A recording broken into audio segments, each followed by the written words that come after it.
Have you ever noticed how certain parts of your life keep repeating, no matter how much you try to change? The same arguments, the same emotional shutdowns, the same vague emptiness? Jung believed this isn't bad luck or coincidence, it's your unconscious trying to speak. The parts of yourself you've ignored aren't gone, they're shaping your choices, your reactions, your relationships. So the real question is, what part of you is running the show, without your permission? Let's take a closer look. You might not realize it, but your life is already shaped by what you refuse to confront. Not in a dramatic way, but quietly, through what you avoid, minimize, or rationalize every day. For many people, this shows up as a low-grade discontent, a feeling that you're functioning, but not really present. You might appear fine on the outside, successful, dependable, composed, but inside there's a subtle pressure. Something feels disconnected, like you're running a version of yourself on autopilot. In Jungian terms, this is the stage where the ego is still trying to protect you from the unconscious. The ego doesn't like uncertainty. It prefers clarity, control, and structure. So when feelings like shame, fear, or emotional pain begin to stir underneath the surface, the ego finds a way to suppress them. You might stay busy, overcommit, fixate on others' needs, chase constant improvement. These strategies work until they don't. This is what Jung meant when he said, "People will do anything, no matter how absurd, to avoid facing their own soul." We build lives around avoidance, not because we're weak, but because it's how we've learned to survive. Especially if you grew up in an environment where vulnerability was punished or ignored, your nervous system may have developed a strong association between being real and being unsafe. Take a man in his early 40s. He's dependable, always puts others first, never complains. But he can't remember the last time he felt deeply connected to someone. He's often praised for how easygoing he is, but underneath, he doesn't know how to ask for what he wants. As a child, he learned that staying quiet earned love. Now, as an adult, he's forgotten there was ever another way to be. Or imagine a woman in her 30s. She's organized, always in control, admired by colleagues. But she lives with a subtle exhaustion. She can't know how to rest without guilt. Her self-worth is tied to performance. Beneath the surface, she feels if she stops being productive, she'll stop being valuable. She doesn't consciously think this, but her behavior tells the truth. This stage is called quiet denial because nothing looks overtly broken. Life can appear normal, but beneath the surface, the shadow is waiting. The shadow in Jungian terms is not just the dark side. It's everything you've pushed out of conscious awareness, needs, emotions, traits that you once decided were unacceptable.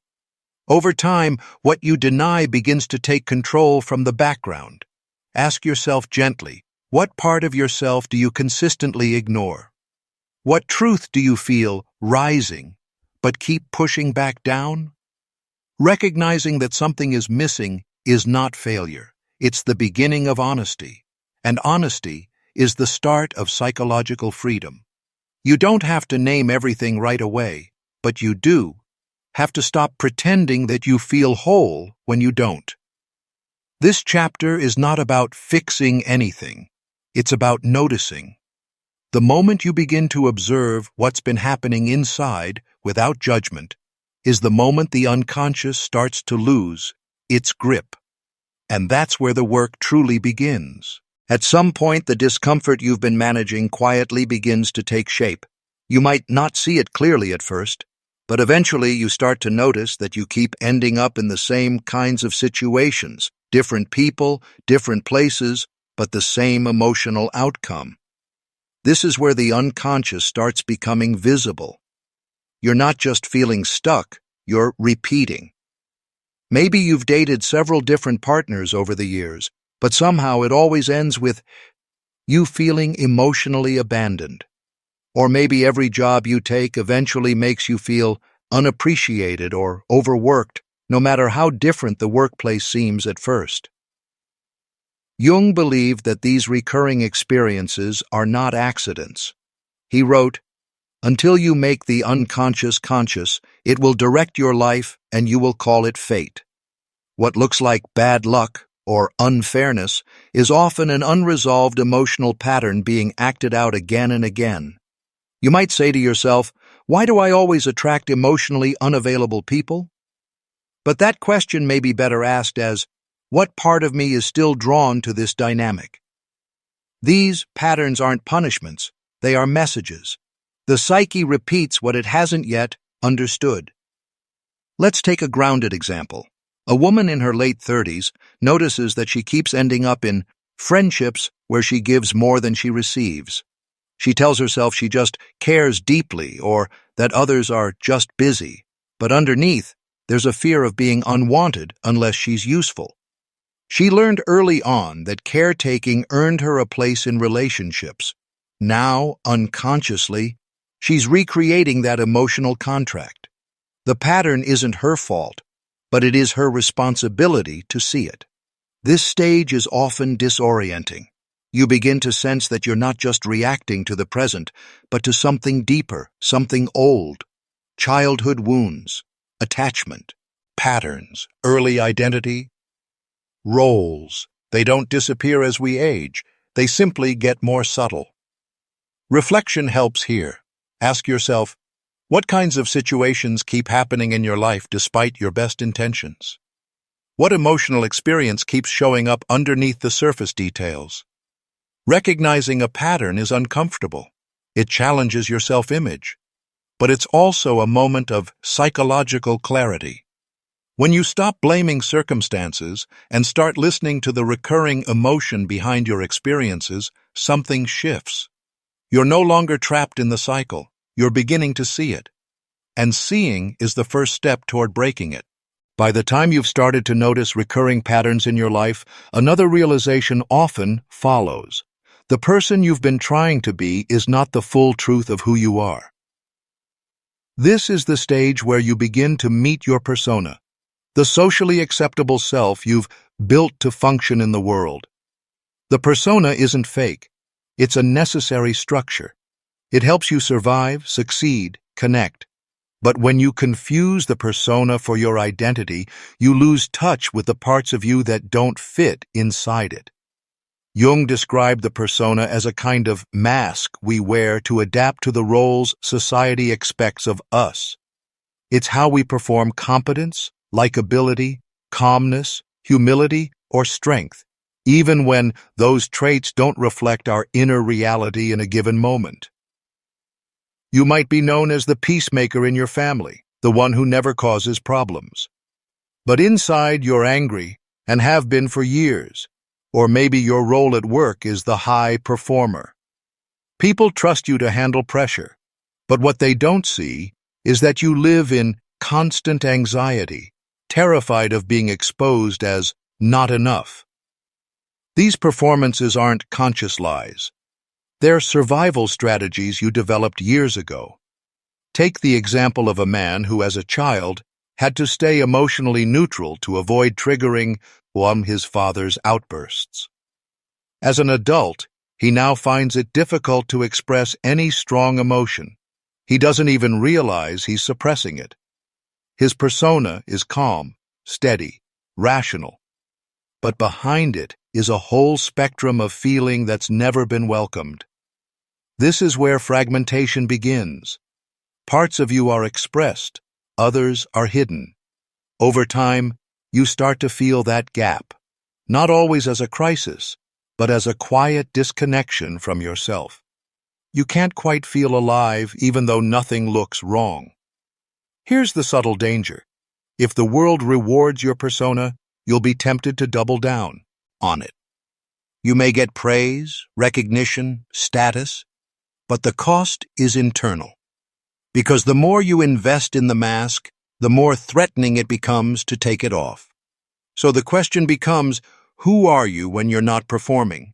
When no one is watching, and no one needs you to be impressive, agreeable, capable, or calm, What remains? This stage is not about rejecting the persona, it's about becoming aware of it. You can still wear it when needed, but the key is to remember it's not the whole of you. You're allowed to be more than the role you've learned to play. And until you realize that, the role will define your life from the outside in. At a certain point, what you've been avoiding no longer stays hidden. The parts of you that were buried, your anger, your fear, your grief, your unmet needs, begin to push to the surface, not through insight, but through behavior. You might feel more reactive than usual. A small comment leaves you feeling disproportionately offended. You over-explain something and feel ashamed afterward. You lash out, withdraw, or numb yourself in ways that don't quite make sense to you. This is the unconscious no longer staying unconscious. Carl Jung called this confrontation the return of the shadow. The shadow is not evil. It's simply the totality of what you've disowned. Not just traits you don't like, but also strengths you were taught to suppress. Anything you learned was too much, too weak, or not acceptable got pushed into the shadow. You can only keep those parts down for so long. Think of someone who prides themselves on being reasonable. They're proud of their patience, their logic, their ability to stay calm in conflict. But one day, a seemingly small event triggers a wave of rage they can't control. They feel ashamed, confused. They say, "That's not like me." But maybe it is. Maybe it's a part of them that's been there all along, finally expressing what's been silenced for years. Or someone who prides themselves on being emotionally independent. They don't ask for help, never cry, always handle it. But then they find themselves emotionally collapsing in private, deep sadness they can't explain. It's not that the sadness just appeared, it's been stored there, waiting to be felt. The shadow doesn't care about your ego's preferences. It doesn't care about your curated identity. Its purpose is integration, not comfort. When it begins to show itself, you might feel like you're falling apart. You're not. You're breaking. The illusion that your identity is whole without the parts you've locked away. The discomfort you're feeling is not failure. It's truth, resurfacing. Ask yourself, when you overreact to something minor, what emotion are you really defending against? What part of yourself are you most afraid others might see? This is a vulnerable stage. The instinct is often to suppress again, to tell yourself, "I just need to get it under control." But control isn't the goal here. Awareness is, because the parts of you that break through are not trying to ruin your life, they're trying to return you to it. When your shadow breaks through, it's not a sign you're getting worse. It's a sign that something within you is finally ready to be acknowledged. Once you've glimpsed your shadow, you can't unsee it. And this creates an internal conflict that many people are never taught to name. The split between who you've been and what you're now, beginning to realize about yourself. On the surface, life might still look the same. You go to work, take care of your responsibilities, carry out your roles, but something feels different, like you're no longer fully inside what you're doing. Part of you is watching, noticing, questioning. This is what Jung called the tension of opposites, when the conscious ego and the unconscious psyche are no longer aligned. You're starting to realize that the way you've been living is incomplete, but you haven't yet built a new way of being. You're in between, and that's deeply uncomfortable. You might start to feel like a stranger in your own life. Conversations feel forced. Goals that once motivated you now feel empty. You might ask yourself, "What am I even doing this for?" But no answer feels satisfying. Consider someone who spent years building a successful career. They followed the rules, achieved their goals, and now feel strangely numb. They've spent so long being the achiever that they don't know who they are outside of productivity. When rest comes, it feels threatening, not relaxing. That's the split. Or imagine a parent who's always been the selfless one. Now they feel resentment they can't voice. They love their family, but a part of them wants something more, and they're afraid to admit it, because that would mean challenging the identity they've built their life around. This stage is a psychological limbo. The danger here is trying to snap back into the familiar just to avoid discomfort. But repression at this point only deepens the fragmentation because now, you've seen the cracks, you've felt the weight of your own contradiction. The work here is to stay. Stay with the discomfort long enough to understand it. Stay with the questions long enough to let new answers form. This is not passive. It's one of the most courageous psychological acts, to hold two opposing truths without rushing to resolve them. Ask yourself, where in your life do you feel like you're pretending? What parts of you are outgrowing the roles you've been playing? Integration requires this stage. You cannot become whole without first acknowledging where you're divided. And while it may feel like a loss of identity, it's really the beginning of a more honest one. What you're experiencing isn't confusion, it's clarity, trying to break through the noise. And that clarity doesn't come all at once. It arrives quietly, through your willingness to stay present with what no longer fits. The split isn't your enemy, it's your threshold. When the inner conflict becomes too uncomfortable to face directly, the psyche finds another way to express it, by placing it onto others. This is the mechanism of projection, one of the most common and often misunderstood psychological defenses. Projection happens when you unconsciously disown a part of yourself and then see it in someone else. What you can't accept internally, you begin to react to externally. You might not realize you're doing it. That's the nature of projection. It feels real. You genuinely believe the problem is out there, but what you're often reacting to is something unresolved within. Carl Jung described projection as a natural function of the psyche, a necessary stage in the development of consciousness. But if left unexamined, projections harden into resentment, blame, or judgment, and relationships begin to suffer. Consider a man who constantly criticizes others for being lazy or weak. He prides himself on being hardworking and emotionally restrained. But underneath, there's a deep fear of his own vulnerability, something he learned to suppress early in life. When he sees it in others, he reacts harshly, not because they're the problem, but because that part of himself feels dangerous to acknowledge. Or a woman who can't stand selfish people. She's generous, always giving, always available, but she feels burnt out and unseen. The truth is, she has needs too, but she's been taught those needs are wrong. So when others prioritize themselves, it triggers what she hasn't allowed herself to feel.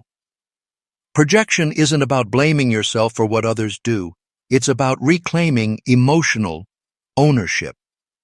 When someone consistently irritates you, ask, what exactly is bothering me?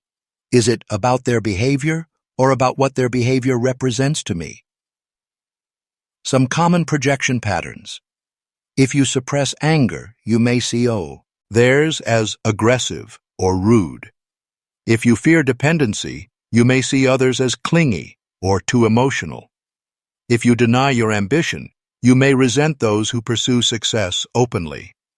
Ask yourself, who consistently triggers strong reactions in me? What emotion or trait do they seem to express that I've tried to avoid in myself? Working with projection isn't about denying your experience, it's about widening it. You can still have boundaries, you can still recognize harmful behavior.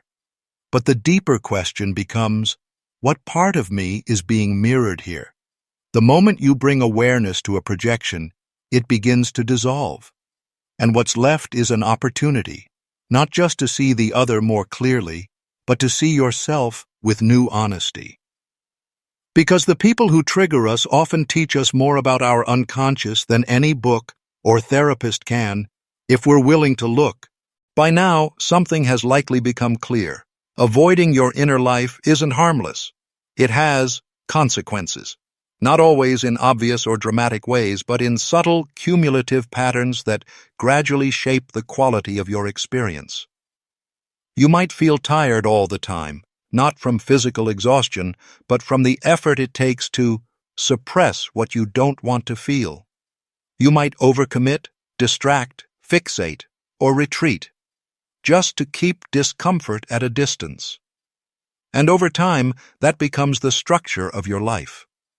Jung observed that when we exile parts of ourselves, we create internal conflict. The psyche becomes divided. One part of you wants to move forward, grow, be honest. The other part is afraid, still loyal to the old roles, the familiar protections. And this inner tug-of-war doesn't go away on its own. It drains your energy, dulls your clarity, and over time affects your relationships, your creativity, even your health. Let's take a grounded example. A man in his 50s, outwardly successful, respected by peers. But internally, he feels emotionally flat. He hasn't cried in decades, hasn't felt joy that wasn't tied to performance. He's not depressed, he's disconnected. Years of emotional suppression, rooted in early lessons about what it means to be a man, have cost him access to his own aliveness. Or consider a woman in her late 30s who constantly seeks reassurance, at work, in relationships, even with friends. She knows it's exhausting, but she can't stop. Beneath her, anxiety is a part of her that still believes she's only lovable if she's always okay. The fear of being seen in her rawness has shaped her entire adult identity. Avoidance works in the short term. That's why we use it. But long term, it creates symptoms: chronic tension, emotional numbness, relationship burnout, even spiritual confusion, because you can't connect to meaning when you disconnected from yourself. Ask yourself, what am I still trying not to feel? How much effort do I spend managing impressions rather than facing what's real? The cost of avoidance isn't just emotional, it's existential.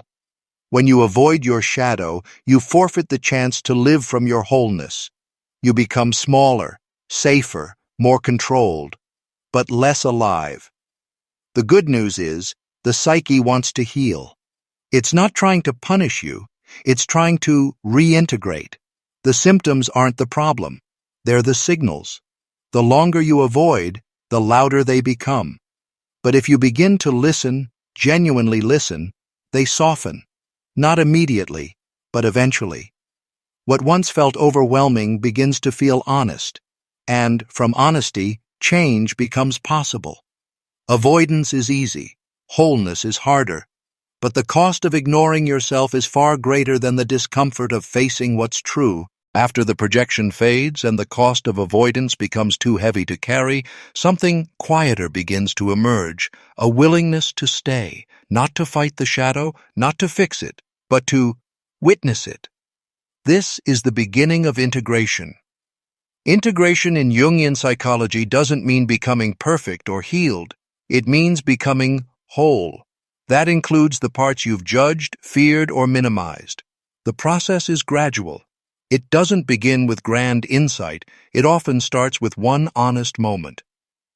You might notice yourself pausing instead of reacting, owning an uncomfortable emotion without rushing to explain it away, telling the truth even when it disrupts your image. These are not dramatic acts, but they are signs that the psyche is shifting. Consider a man who always avoided conflict. In his family, disagreement was dangerous, so he built his life around harmony. But one day, instead of swallowing his opinion, he names it calmly, not with aggression, but with clarity. For the first time, he doesn't feel like he's betraying himself. Or a woman who spent years staying busy to avoid sadness. One evening, she lets the tears come, not as a breakdown, but as a release. No one sees it, but it's a turning point. She's no longer trying to outperform her pain. Jung wrote, One does not become enlightened by imagining figures of light, but by making the darkness conscious. The work is not to become someone new, but to return to who you are, without the distortions created by fear. In this stage, you begin to include your contradictions rather than judge them. You see your defensiveness not as failure, but as protection. You recognize your people-pleasing not as weakness, but as an old survival strategy. You don't need to justify every behavior, but you start to understand where it came from. Ask yourself, what emotion or part of me am I now able to feel with? Outrunning from it? What truth do I feel safer telling today than I did a year ago? Integration is not about becoming less emotional or more composed. It's about developing a capacity to hold your full experience with honesty and presence. No denial, no drama, just truth. And truth has a way of softening the inner war. When you no longer treat certain parts of yourself as the enemy, they stop acting like one. This stage marks a new kind of maturity, not performance-based, but deeply felt. You no longer chase healing as a goal. You live it in small, grounded moments of self-recognition. As integration deepens, you begin to feel something many people haven't experienced in years: internal permission. You no longer need to fit into every role, please every person, or suppress every impulse. You start showing up more honestly, not just with others, but with yourself. This is not a polished confidence. It's quieter than that. You might find that you speak less, but say more. You may no longer need to justify your choices because they come from a place that feels stable. You've stopped organizing your identity around other people's approval, and that's a profound shift. Jung often emphasized that the goal of individuation wasn't to become better, but to become yourself. The self that's not built entirely on adaptation, protection, or reaction, but on a deep alignment with your own values, instincts, and inner truth. Take a woman who used to apologize for everything. She believed her worth was tied to being agreeable, but now she speaks plainly, not unkindly, but directly. She doesn't fear being misunderstood because she's no longer misunderstanding herself. Or consider a man who used to define his value through achievement. He still works hard, but now he chooses goals that reflect his values, not just what earns validation. He no longer burns out trying to prove he matters. This stage can feel disorienting at first. You may lose relationships that were built on false roles. You might feel a loss of identity because much of who you were was shaped by what others expected. But what emerges is far more stable than performance: integrity. You begin to live from the inside out rather than the outside in. Ask yourself, where in my life do I now feel less reactive and more rooted? What version of me is emerging that doesn't need to be explained or defended? You might still experience doubt. That's normal. Wholeness doesn't mean the end of fear. It means that fear is no longer in charge. The ego becomes a tool, not the driver. The shadow becomes a guide, not a saboteur. You're not done. This work never ends. But something fundamental has shifted. You're no longer fighting against yourself. The inner fragmentation is beginning to repair, and in its place is a quiet strength, a self that was never missing, only buried. The person you're becoming is not a stranger. They were always there, beneath the roles, the defenses, the noise. Now you're learning how to live from that place, and that changes everything.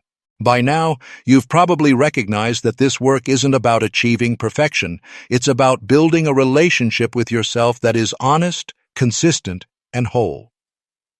The deeper truth is this: you don't fix the unconscious. You learn to live with it consciously. This is the mastery Jung pointed to, not domination over the self, but awareness of the self. It's not about becoming someone who never feels fear, shame, or anger. It's about recognizing those states when they arise and choosing not to be unconsciously ruled by them.